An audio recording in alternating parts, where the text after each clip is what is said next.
Final year படிக்கிற ஒரு பொண்ணு, ஹிஸ்டாரிக்கல் ஸ்டடீஸ் டிபார்ட்மெண்ட்.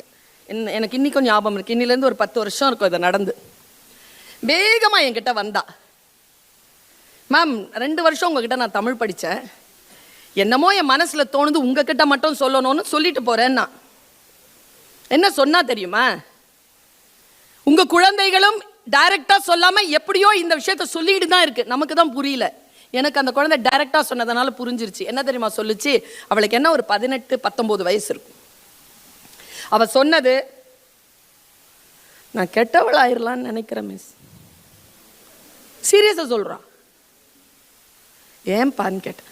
இல்லை உங்ககிட்ட சொல்லணும்னு தோணுச்சு. உனக்கு கெட்டவளா தெரியுமான்னு கேட்டேன். இல்லை ஒரு பொண்ணை பார்த்துட்டே இருக்கிறேன், ரொம்ப மோசமான பொண்ணு மேடம், அவள் என்னென்ன செய்கிறான்னு எனக்கு தெரியும். நான் நல்ல பொண்ணு, ஆனால் நான் ஃபெயில் ஆகிறேன், நான் வாழ்க்கையில் வறுமையில் இருக்கிறேன், என்னால் முன்னேற முடியல. அவள் கெட்ட பொண்ணுன்னு எனக்கு தெரியுது, அவள் வாழ்க்கையில் முன்னேறா, அவள் பாஸ் பண்ணுறா, அவள் எல்லாமே பண்ணுறா. நான் ஏன் நல்லவளாக இருக்கணும்? நான் கெட்டவளா மாறுறேன் இன்னிலேருந்து. நான் நீங்கள் எப்படிங்க அந்த குழந்தைக்கு பதில் சொல்லுவீங்க? சிரிச்சிட்டு நம்ம போயிடலாம். மேடையில் சொல்லும்போது என் டோன் சிரிப்புக்கு உரியதாக இருக்கும், நீங்களும் சிரிச்சிருவீங்க. என் முன்னால் வந்து ரத்தமும் சதையுமாக ஒரு குழந்தை சொல்லுகிறது, நான் கெட்டவளாக மாறப்போகிறேன். இப்போ நான் ஒரு பேரண்டா, ஒரு கேம்பஸ் பேரண்டா, ஒரு மென்டாரா நின்று அந்த பொண்ணை எதிர்கொள்கிறேன். நான் அவளுக்கு சொன்ன வார்த்தை சரியா இருந்ததுன்னா நீங்க அக்னாலேஜ் பண்ணுங்க. ஒருவேளை அந்த மாதிரியான சிச்சுவேஷன் உங்க குழந்தைக்கு முன்னால நீங்க நிற்கும் பொழுது முடிஞ்சா இப்படி பயன்படுத்துங்க இந்த சொல்ல. நான் சொன்னேன், மடி நீ யாரை சொல்றியோ அந்த பொண்ணு எனக்கு தெரியும், அவ்வளோ என் கிளாஸ் தான். ஆனால் அவள் ரொம்ப இன்டென்ஸான பொண்ணு தெரியுமா உனக்கு?